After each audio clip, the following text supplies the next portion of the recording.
May 13th, 2007, Western Kenya.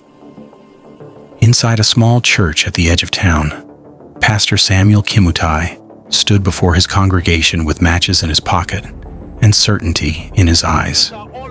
For 6 months, he had promised them this day would be their last on earth. Now he was about to make sure his prediction came true.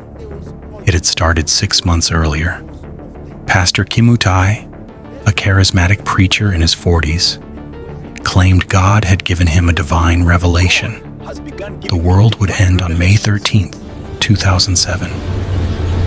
At first, his congregation was skeptical, but Kimutai was persuasive.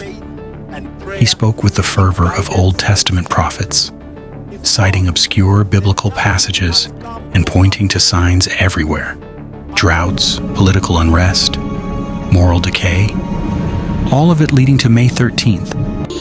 Slowly, his followers began to believe. The transformation was absolute. Families stopped planting crops.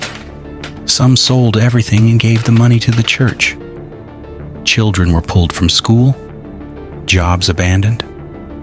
They spent their days in prayer and fasting, preparing for judgment.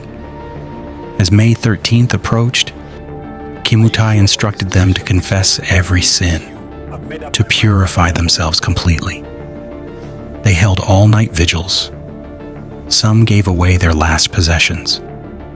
A few said goodbye to family outside the congregation, certain they'd never see them again. The night before, Kimutai told them to gather at dawn, dressed in white.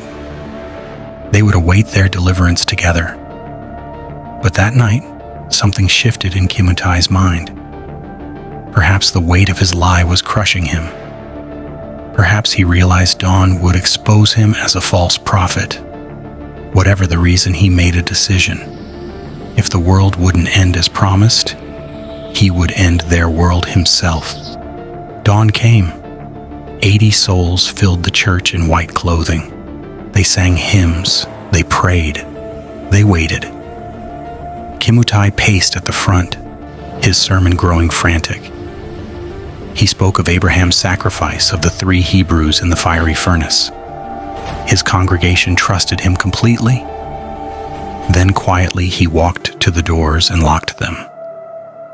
Survivors later recalled the wild look in his eyes as he pulled out jerry cans of kerosene hidden behind the pulpit. "God requires our faith proven through fire," he shouted. Chaos erupted, screaming, people rushing the locked doors, smoke filling the building. Some broke through windows. Others, trapped in the crush, did not. Kimutai himself perished in the flames, perhaps by design, perhaps overcome before he could escape. By the time help arrived, dozens were dead. The church was never rebuilt. Only a blackened foundation remains. Locals avoid it, saying it carries bad spirits. They were wrong about the world ending that day, but for them, in that moment, it did. And it ended in fire.